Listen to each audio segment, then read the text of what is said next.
এতিয়া কি ক'ম আৰু মই আপোনালোকে যিখিনি জানে তাতকৈ মই একচুৱেলি কমেই জানো, কাৰণ মই কৰ্মৰত অৱস্থাতে ফোন গৈছে, মোৰ মাজৰ ছোৱালীজনী ফোন কৰিছে আৰু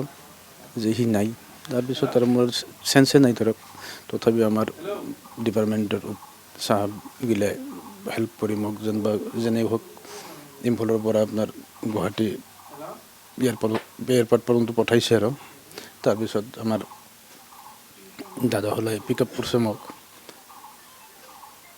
এতিয়া আৰু কি ক'ম আৰু একচুৱেলি গুৱাহাটী আৰক্ষী যেতিয়া মই শুনা পালোঁ, মানে নিউজত দেখা পাই আছোঁ, এইটো নুনমাটি আৰক্ষীৰ কেছটো হৈছে, ষ্টেণ্ডাৰ্ড হৈছে, যে মই আৰক্ষীক এইখিনিয়ে ক'ব বিচাৰিম, প্ৰশাসনক এইখিনি ক'ব বিচাৰিম, যাতে মই কিবা এটা ৰহস্যৰ গোন্ধ পাই আছোঁ ইয়াতে, যিহেতু ইমান ডাঙৰ এটা এক্সিডেণ্ট হ'ল, ড্ৰাইভাৰজন যিহেতু পলাতক অৱস্থাত আছে,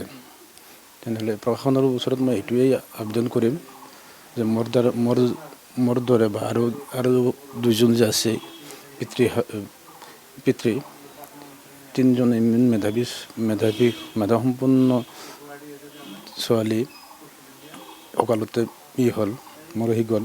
যাতে আৰু কোনো পিতৃ এনেকুৱা দুখ নাপায়, এইটোৱে মই কামনা কৰিম। আৰু প্ৰশাসনক এইটোৱেই কৰিম যে যাতে অতি সোনকালে ইয়াৰ ব্যৱস্থা গ্ৰহণ কৰে।